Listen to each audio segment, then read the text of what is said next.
शहजाद पूनावाला, आपकी बारी है। शहजाद, राजीव रंजन ने देखिए बड़ी चतुराई से गेंद आपके पाले में डाल दी। इससे पहले कि आप वार शुरू करें इंडिया गठबंधन पर, वो कह रहे हैं आपके यहां भी तो झगड़े चल रहे हैं, हमारे यहां चल रहे हैं, तो क्या अलग है उसमें? देखिए, ऐसा है मानक जी, सबसे पहले तो 27 मिनट बाद आप मेरे पास आए, ना भी आते तो भी चलता, क्योंकि आज पता है मेरा एक सुझाव है।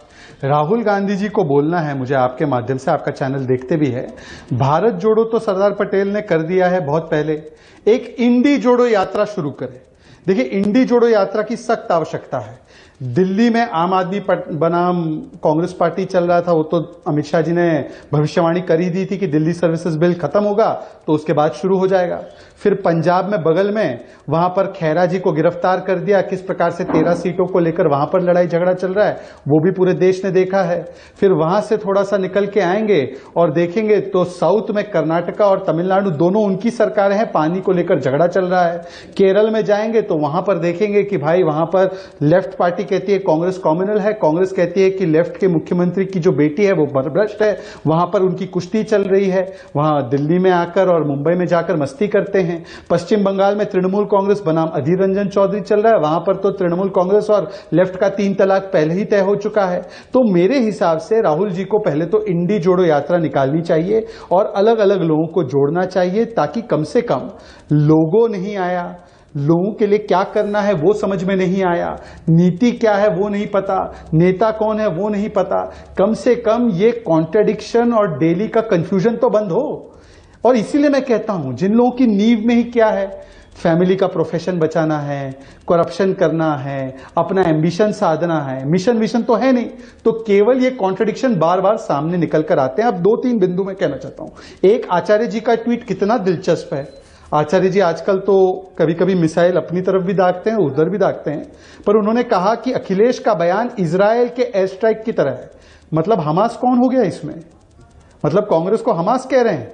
और देखिए, आचार्य जी कोई भी बात बिना सोचे समझे नहीं बोलते। अगर कांग्रेस को वो हमास के साथ उसकी तुलना कर रहे हैं तो इसके पीछे उनकी व्यक्तिगत कहानी भी है। उन्होंने एक बार ट्वीट किया था कि टीका देखकर ही कुछ कांग्रेसी भड़क जाते हैं, तो हो सकता है उनकी तुलना हमास के साथ की है, वो सही की है।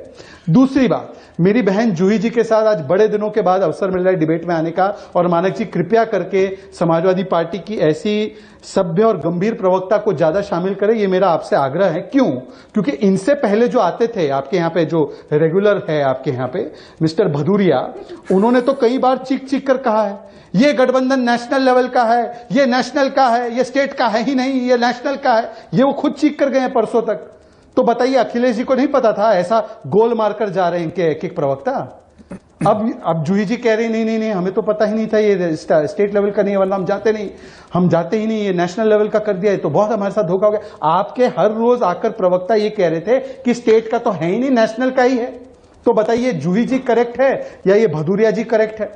अब समझ में ही नहीं आता। अच्छा, और आचार्य जी पर बड़ा प्रेम आ रहा है आपको अचानक? जहां तक पहले तो आचार्य जी से बहुत भिड़ते थे आप टीवी पर, शहजाद, अचानक बड़ा प्रेम उमड़ रहा है आपका।